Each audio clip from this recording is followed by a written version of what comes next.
Capítulo 3. Demorou um bom tempo para entender de onde ele vinha.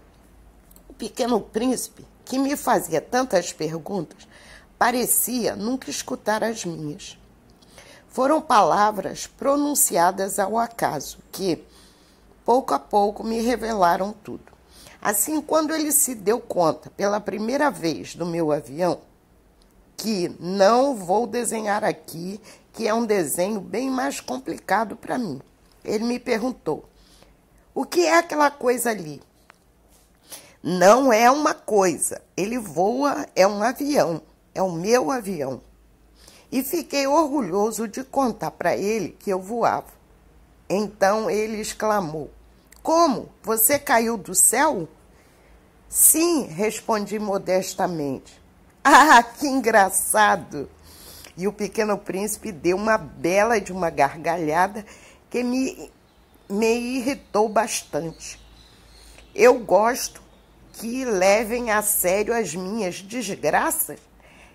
Depois ele acrescentou: então, você também vem do céu? De que planeta você vem? E logo percebi uma luminosidade no mistério de sua presença. Interroguei bruscamente: você vem de outro planeta, então? Contudo, ele não me respondeu. Balançava a cabeça lentamente enquanto olhava meu avião. É verdade que, com isso aí, você não consegue vir de muito longe? Ele mergulhou dentro de si e ficou absorto em pensamentos por um longo tempo. Depois, tirando do bolso minha ovelha, contemplou profundamente seu tesouro. Você pode imaginar o quanto eu intriguei com essa pequena revelação sobre os outros planetas. Eu me esforçava por saber mais. De onde você vem, meu jovenzinho? Onde é a sua casa? Para onde você quer levar minha ovelha? Ele me respondeu após um silêncio meditativo: o bom é que a caixa que você me deu à noite vai servir de casa. Certamente. E se você for bonzinho, eu lhe dou também uma corda para amarrá-la à noite e uma estaca. Amarrar? Que ideia boba! Mas se você não amarrá-la, ela vai se perder por aí. E o meu amigo deu mais uma bela risada. Mas onde você acha que ela vai? Não sei para onde, em frente. Então o pequeno príncipe observou gravemente. Não tem problema, é tão pequeno lá em casa e talvez um pouco melancólico, acrescentou. Seguindo em frente, não se pode ir muito longe. Capítulo 4. Descobri, assim, uma segunda coisa bastante importante, que o seu planeta de origem era quase do tamanho de uma casa. Eu nem deveria me surpreender. Eu já sabia que, além dos planetas grandes como a Terra, Júpiter, Marte e Vênus, aos quais foram dados nomes, havia centenas de outros que são, às vezes, tão pequenos que mal se consegue vê-los com um telescópio. Quando um astrônomo descobre um deles, ele o denomina com um número. Ele o batiza, por exemplo, de asteroide 3251. Tenho sérias razões para acreditar que o planeta de onde vinha o pequeno príncipe é o asteroide 612. Esse asteroide só foi avistado uma vez por telescópio, em 1909, por um astrônomo turco. E ele fez uma grande demonstração de sua descoberta em um congresso internacional de astronomia. Mas ninguém acreditou nele por causa de sua roupa. As pessoas grandes são assim. Felizmente, para a reputação do asteroide, B612, um ditador turco impôs que todo o seu povo se vestisse à maneira europeia, sob pena de morte. O astrônomo refez sua demonstração em 1920, com uma vestimenta bem elegante, e dessa vez todo mundo concordou com ele. Se eu lhe contei esses detalhes sobre o asteroide B612, e se eu lhe revelei seu número, foi por causa das pessoas grandes. As pessoas grandes adoram os números. Quando você fala com elas sobre um novo amigo, elas nunca perguntam sobre o essencial. Elas nunca dizem: como é o som da sua voz? Quais são os jogos que ele prefere?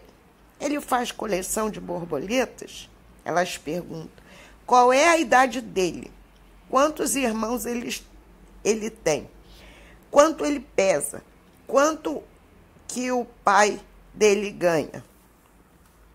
Só assim elas acham que podem conhecer alguém. Se você diz a uma pessoa grande: eu vi uma linda casa com tijolos cor-de-rosa, gerânios nas janelas e passarinhos no telhado, elas não conseguem imaginar essa casa. Você precisa dizer: vi uma casa de R$1 milhão. Então elas exclamam: nossa, deve ser linda. Assim, se você lhe disser a prova de que o Pequeno Príncipe existiu é que ele era deslumbrante, que ele sorria, que ele queria uma ovelha. Quando se quer uma ovelha, isso prova que se existe. Elas vão dar de ombros e tratar você como uma criança. Mas se você disser o planeta de onde ele vinha era o asteroide B612, então elas vão se convencer e vão deixá-lo em paz, sem mais perguntas. Elas são assim, não adianta culpá-las. As crianças devem ser bastante indulgentes com as pessoas grandes. Mas, com a certeza, nós que compreendemos a vida, nós não damos a mínima para os números. Eu adoraria começar essa história como começam os contos de fadas. Eu adoraria dizer: era uma vez um pequeno príncipe que morava num planeta pouco maior do que ele e que precisava de um amigo para os compreenderem a vida. Isso soaria muito mais verdadeiro. Pois eu não quero que as pessoas leiam meu livro de qualquer jeito. Eu sofro tanto ao recontar essas memórias. Já faz 6 anos que meu amigo se foi com sua ovelha. Se eu tento descrevê-lo aqui, é porque não quero esquecer dele. É triste esquecer um amigo. Nem todo mundo teve um amigo. E eu posso acabar com as pessoas grandes que só se interessam por número. É por isso também que eu comprei uma caixa de lápis de cor. Não é fácil voltar a desenhar na minha idade, quando a única tentativa que fiz foi desenhar a jiboia fechada e a jiboia aberta aos 6 anos. Eu vou tentar fazer os retratos mais parecidos que puder, mas não tenho nenhuma certeza de que vou conseguir. Um desenho fica bom, o outro não fica muito. Eu me engano também sobre o tamanho. Ora, o Pequeno Príncipe fica muito grande, ora, muito pequeno. Também fico hesitante sobre a cor de suas roupas. Fico tentando aqui e ali, às vezes mal, às vezes bem. Eu vou me enganar também sobre alguns detalhes mais importantes, mas vocês vão ter que me perdoar. Meu amigo nunca me dava explicações. Talvez ele me achasse semelhante a ele. Eu, infelizmente, não consigo ver as ovelhas através das cascas. Eu sou talvez um pouco como as pessoas grandes. Devo ter envelhecido. Capítulo 5. A cada dia eu ficava sabendo de algumas coisas sobre o planeta, sobre a partida, sobre a viagem. Tudo vinha aos poucos, por acaso, junto com as reflexões. Foi assim que, no terceiro dia, eu conheci o drama dos baobás. Dessa vez também foi por causa da ovelha, pois o Pequeno Príncipe me interrogou bruscamente, como se tomado de uma séria dúvida. É verdade, não é, que as ovelhas comem arbustos? Sim, é verdade. Ah, fico feliz. Eu não entendi porque era tão importante que as ovelhas comessem arbustos, mas o Pequeno Príncipe acrescentou. Então, as ovelhas também comem os baobás?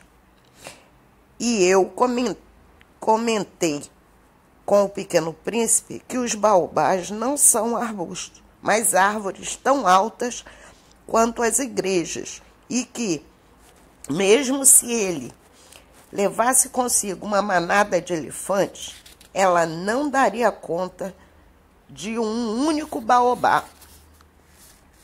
A ideia da manada de elefantes fez o Pequeno Príncipe rir. Eu ia precisar colocar um em cima do outro. Então ele observou com sabedoria. Os baobás, antes de crescer, começam sendo pequenos. Exato.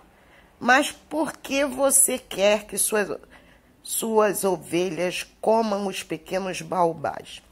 Ele me respondeu, bem, vejamos, como se tratasse de uma evidência lógica, e eu precisei de um grande esforço de inteligência para compreender sozinho o problema.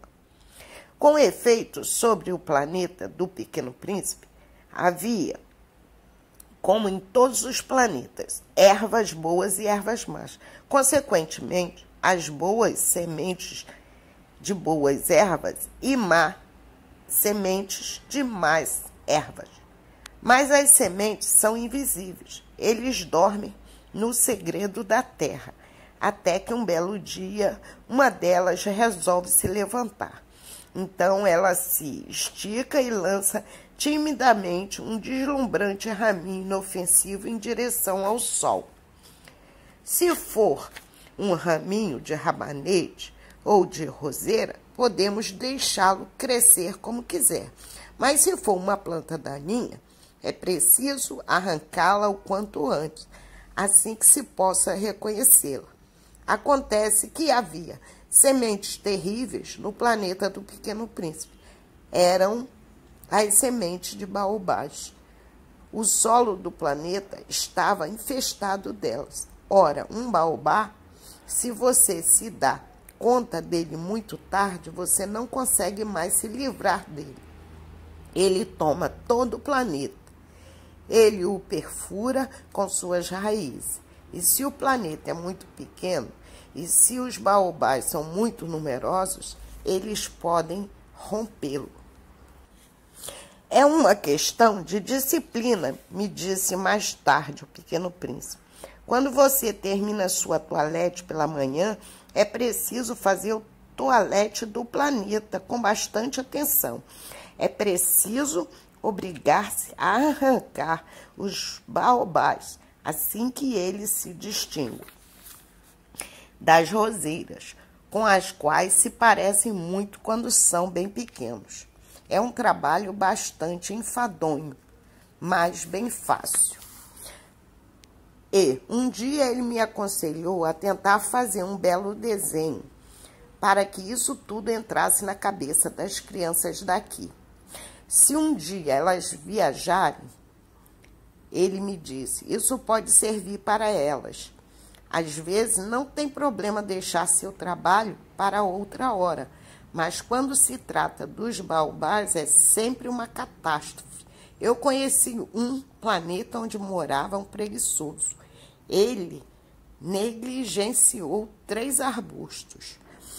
E, com as indicações do Pequeno Príncipe, eu desenhei esse planeta. Eu não gosto de usar um tom moralista, mas o perigo dos baobás é tão pouco conhecido e os riscos corridos por alguém que se perca em um asteroide são tão consideráveis que, nesse caso, eu abro uma exceção à minha reserva. Eu digo, então, crianças, cuidado com os baobás. É para advertir meus amigos de um perigo que eles correm há tempos, como eu mesmo corri sem saber, que eu me empenhei tanto nesse trabalho. A lição que eu dava valia a pena. Vocês talvez se perguntem por que não temos outros desenhos tão grandiosos quanto o dos baobás nesse livro. A resposta é muito simples. Eu tentei, mas não consegui. Quando desenhei os baobás, eu estava tomado por um sentimento de urgência. Capítulo 6. Pequeno Príncipe, eu compreendi assim, pouco a pouco, sua pequena vida melancólica. Por muito tempo, você não teve nenhuma distração, a não ser a doçura do pôr do sol. Captei esse novo detalhe no quarto dia pela manhã, quando você me disse: eu adoro o pôr do sol, vamos ver o pôr do sol? Mas precisa esperar? Esperar o quê? Esperar que o sol se ponha. Primeiro, você ficou surpreso e depois riu de você mesmo. E então me disse: eu sempre acho que estou em casa. Com efeito, quando é meio-dia nos Estados Unidos, o sol, todo mundo sabe, se põe na França. Bastaria poder ir para a França em 1 minuto para assistir o pôr do sol. Infelizmente, a França está bem distante, mas no seu pequeno planeta bastava você mover sua cadeira alguns passos e você observava o crepúsculo quantas vezes você desejasse. Um dia eu vi o sol se pôr 44 vezes. E, um pouco mais tarde, você acrescentou: sabe, quando a gente está muito triste, é tão bom ver o pôr do sol. No dia das 44 vezes, você estava muito triste então. Mas o Pequeno Príncipe não respondeu. Se inscreva no canal.